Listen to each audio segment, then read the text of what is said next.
Majapahit mungkin jadi salah satu kerajaan terbesar yang pernah ada di Nusantara.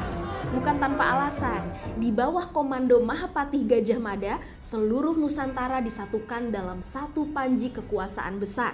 Namun, kalau kita buka catatan-catatan sejarah, kisah tentang Gajah Mada tak melulu sempurna.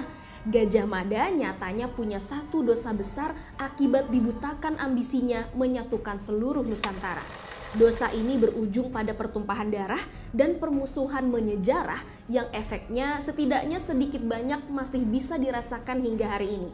Yes, ini adalah soal Perang Jawa versus Sunda. Kalau di buku-buku sejarah zaman sekolah dulu, peristiwa ini dikenal sebagai Perang Bubat. Perang ini begitu membekas khususnya di hati orang-orang Sunda. Dan ini menjadi dosa besar Gajah Mada. Pasalnya, Raja Hayam Wuruk sendiri sebagai penguasa Majapahit kala itu juga menyesalkan terjadinya peristiwa tersebut. Saking dalamnya luka yang ditimbulkan, di kalangan orang-orang Sunda misalnya, sempat muncul larangan untuk menikah dengan orang Jawa. Lalu di Jawa Barat pernah ada masa sebelum tahun 2018 di mana tak ada satupun nama Jalan Hayam Wuruk, Jalan Majapahit, dan nama jalan yang berhubungan dengan Majapahit lainnya. Wih, penasaran seperti apa kisahnya? Inilah Risalah Bubat Sepat Jawa Sunda.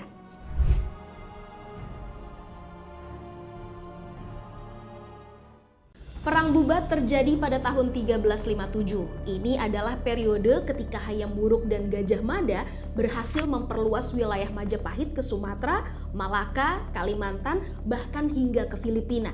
Bisa dibilang periode kejayaan Majapahit lah.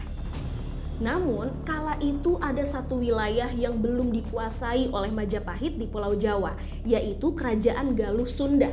Salah satu alasannya adalah karena hubungan kedua kerajaan tidaklah buruk. Gajah Mada sebetulnya tidak memiliki alasan apapun untuk menaklukkan kerajaan ini. Oleh karena itu, Majapahit kemudian memakai jalur diplomasi untuk menjalin persekutuan. Hayam Wuruk melakukannya dengan cara berniat mempersunting putri Raja Sunda, Prabu Linggabuana, yang bernama Dyah Pitaloka Citra Resmi. Karena kedua belah pihak sudah sama-sama sepakat, maka pada tahun 1357 rombongan kerajaan Sunda berangkat menuju Trowulan untuk mengantar Dyah Pitaloka Citra Resmi dalam rangka pernikahannya dengan Hayam Wuruk. Namun Gajah Mada justru melihat peristiwa ini dari sudut pandang yang berbeda. Ia menilai bahwa inilah saatnya untuk menaklukkan Sunda. Singkat cerita, rombongan kerajaan Sunda kemudian diberikan tempat di Pesanggerahan Bubat, tidak begitu jauh dari Trowulan yang menjadi pusat pemerintahan Majapahit. Slamet Mulyana dalam Menuju Puncak Kemegahan Sejarah Kerajaan Majapahit yang mengutip dari Kidung Sunda mengungkapkan bahwa Gajah Mada mengambil keputusan sepihak dengan menyatakan bahwa Dyah Pitaloka Citra Resmi adalah upeti dari kerajaan Sunda untuk Majapahit. Karena berstatus sebagai upeti, maka Gajah Mada meminta sang putri diserahkan kepada mereka untuk diantarkan ke istana Hayam Wuruk sebagai wujud takluk. Namun permintaan itu ditolak oleh orang-orang Sunda. Mereka datang untuk menikahkan sang putri dengan Raja Hayam Wuruk, bukan untuk diantarkan sebagai upeti. Akhirnya, pecahlah pertempuran di mana pasukan Majapahit menyerang rombongan tamu mereka. Pihak Sunda yang tidak bisa menerima penghinaan itu akhirnya memutuskan untuk melawan meski jumlahnya tidak sebanyak pasukan Majapahit. Serangan tak seimbang itu memakan banyak korban. Bahkan seluruh rombongan Sunda termasuk raja, permaisuri, patih, menteri dan lain sebagainya tewas dalam peristiwa itu. Hanya menyisakan Dyah Pitaloka Citra Resmi. Melihat situasi yang mengerikan itu, Dyah Pitaloka Citra Resmi akhirnya memutuskan untuk mengakhiri nyawa sendiri dengan menancapkan tusuk konde tepat di jantungnya. Peristiwa ini menjadi pukulan bagi orang-orang Sunda. Hayam Wuruk selaku Raja Majapahit juga menyesali keputusan Gajah Mada. Dalam Kidung Sunda diterangkan kekecewaan mendalam Hayam Wuruk itu membuat hubungannya dengan Gajah Mada menjadi renggang. Ini juga sekaligus menjadi sisi lain Gajah Mada yang memang terlihat tak segan memanfaatkan perasaan rajanya sendiri untuk mencapai ambisi politiknya.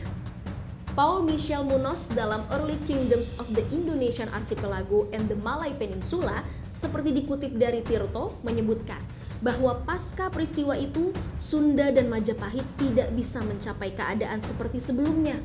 Dengan kata lain, konflik dingin terjadi di antara Majapahit dan Sunda. Arkeolog Agus Aris Munandar dalam Gajah Mada, Biografi Politik, menyebutkan bahwa peristiwa Perang Bubat adalah titik balik kesuksesan karir Mahapatih Gajah Mada.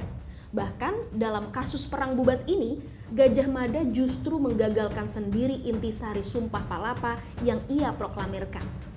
Sedangkan bagi kerajaan Sunda, peristiwa ini tak langsung meruntuhkan kerajaan tersebut.